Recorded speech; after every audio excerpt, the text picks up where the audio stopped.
One is people are weird. अगर आप एक पपी को देखते हो तो आपको क्यूटनेस का सिग्नल मिलता है और आपको लगता है कि वो आपके साथ खेलेगा। अगर आप एक शेर को देखते हो तो आपको डेंजर का सिग्नल मिलता है और आपको लगता है कि वो आप पर अटैक करेगा। वैसे ही आपको लोगों के बारे में क्या लगता है? अगर कोई आपके साथ अच्छे से बिहेव करे और आपकी हेल्प करे तो आप कहेंगे कि लोग बहुत अच्छे होते हैं, और अगर कोई आपसे बदतमीजी से पेश आए और आपको रिजेक्ट करे तो आप कहेंगे कि लोग बुरे होते हैं। तो आखिर एक्चुअल में लोग होते क्या है? आप में से कुछ लोग कहेंगे कि लोग कॉम्प्लिकेटेड होते हैं और हम लोगों को कभी नहीं समझ सकते, पर एक्चुअल में ये स्टेटमेंट आपकी हेल्प नहीं करेगा क्योंकि ये कुछ भी नहीं बताता।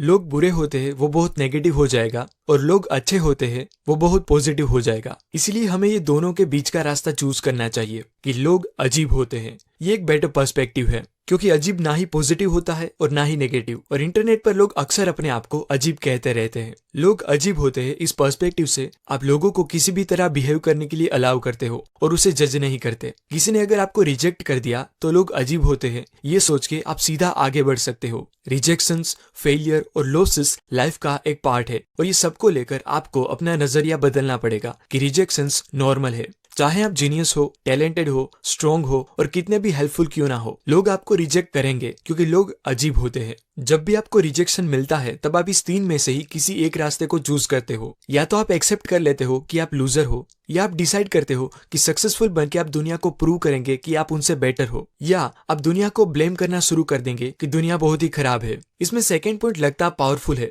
लेकिन है नहीं, क्योंकि आप सक्सेस तो पाना चाहते हो पर सिर्फ और सिर्फ दुनिया को प्रूव करने के लिए, और वो भी उन लोगों को प्रूव करने के लिए जिन्हें आपसे कुछ फर्क भी नहीं पड़ता। जिन लोगों को एक्चुअल में सक्सेस मिलता है वो खुद को प्रूव करने के लिए और सेल्फ सेटिस्फेक्शन के लिए वर्क करते हैं, ना कि सिर्फ रिलेटिव्स और दुनिया को बताने के लिए। Number 2 is don't seek approval. जब हम छोटे होते हैं तब हम दूसरों को डिसाइड करने देते हैं कि कोई काम में हम एक्सेलेंट है भी या नहीं। जैसे आपने एग्जाम में अच्छा परफॉर्म किया ये बात आप जानते हो, लेकिन फिर भी आप टीचर के अप्रिसिएशन का इंतजार करते हो क्योंकि आपके लिए सेल्फ सेटिस्फेक्शन से ज्यादा टीचर का अप्रिसिएशन इंपॉर्टेंट होता है। यानी कि आप टीचर को पावर देते हो ये बताने के लिए कि आप में काबिलियत है भी या नहीं। हम बड़े तो हो जाते हैं लेकिन हमारी ये आदत जाती नहीं और हम सेल्फ सेटिस्फेक्शन से ज्यादा दूसरों के अप्रूवल पर डिपेंडेंट हो जाते हैं। हमें लाइफ में कुछ करना तो है लेकिन क्या करना है वो नहीं पता होता, इसीलिए हम जिन लोगों का अप्रूवल चाहते हैं उनको जो पसंद होता है वो करने लग जाते हैं और ऐसे ही हम खुद की आइडेंटिटी गुमा देते हैं। Number 3 choose satisfaction not happiness. हमारे ज्यादातर काम करने का रीजन हैप्पीनेस होता है।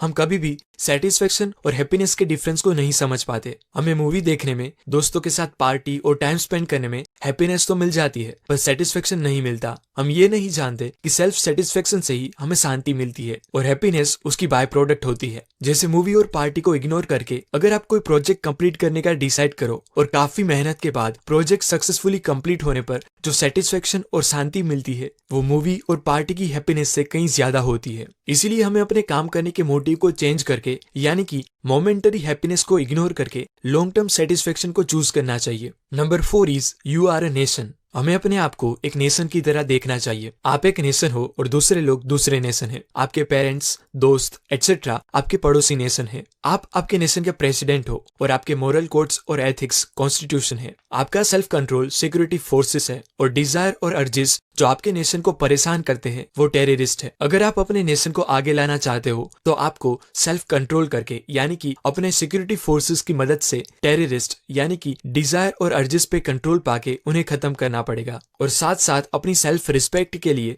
अपने मोरल कोड्स और एथिक्स को भी मजबूत करना पड़ेगा। आप नहीं चाहोगे कि कोई भी बाहर का नेशन आए और आपके नेशन पर रूल करे, यानी कि आपको खुद को ही अपने नेशन की ऑथोरिटी बनना पड़ेगा और चूज करना होगा कि आपके लिए क्या सही है और क्या गलत। Number 5 is admire never follow. इस दुनिया में ऐसा कोई भी इंसान नहीं है जिससे 100% हर बात पे आप एग्री करो। ऐसा कोई भी इंसान नहीं है जिससे 100% हर बात पे आप डिसएग्री करो, और ऐसा कोई भी इंसान नहीं है जिससे आप कुछ नया नहीं सीख सकते। पर हमें चीजों को सिंपल करने की आदत होती है, इसलिए हम लोगों को भी 2 पार्ट में डिवाइड कर देते हैं कि कोई अच्छा है तो कोई बुरा, कोई हीरो है तो कोई विलन, जबकि एक्चुअल में लोग पूरी तरह अच्छे और पूरी तरह बुरे भी नहीं होते। जब भी आप किसी को अपना हीरो या रोल मॉडल मान लेते हो तो आप एज्यूम कर लेते हो कि वो बहुत अच्छे हैं और वो कोई बुरे काम नहीं कर सकते, और ऐसे ही आप उनको कॉपी करने लग जाते हो और उनकी गलतियों को भी इग्नोर करते हो। जब हम इंसानों को इंसानों की तरह देखने लग जाएंगे तब हम उनसे अनएक्सपेक्टेड भी एक्सपेक्ट कर सकते हैं। हमें किसी को भी ब्लाइंडली फॉलो करने की बजाय उनकी जो भी स्किल्स और क्वालिटी हमें पसंद है उसे एडमायर करनी चाहिए और उस स्किल की रिस्पेक्ट करनी चाहिए, पर वो पर्सन को कभी भी ब्लाइंडली फॉलो नहीं करना चाहिए।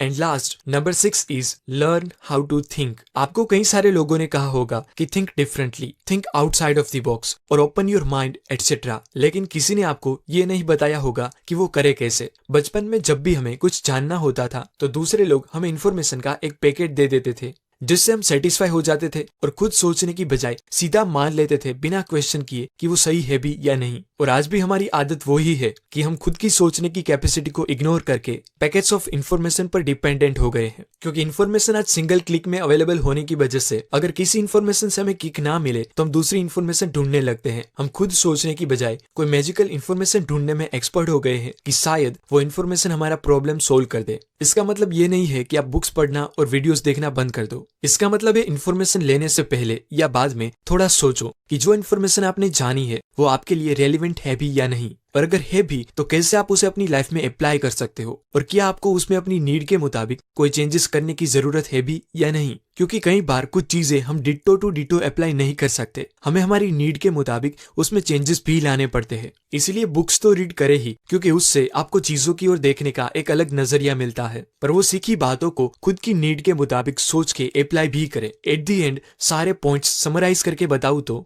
फर्स्ट, लोगों से ज्यादा एक्सपेक्टेशन ना रखें क्योंकि लोग अजीब होते हैं। सेकंड है, दूसरों के अप्रूवल से ज्यादा खुद पर भरोसा रखें। थर्ड इज, मोमेंटरी हैप्पीनेस को छोड़ के लॉन्ग टर्म सेल्फ सेटिस्फेक्शन को चूज करें। फोर्थ, अपने आप को एक नेशन की तरह देखें। फिफ्थ पॉइंट है, किसी को भी ब्लाइंडली फॉलो ना करें। आपको जिनकी जो भी क्वालिटीज पसंद है सिर्फ उनकी वो क्वालिटी को एडमायर करें। एंड लास्ट पॉइंट इज, कोई भी प्रॉब्लम्स को सर्च करने से पहले थोड़ा खुद सोचने की आदत डाले तो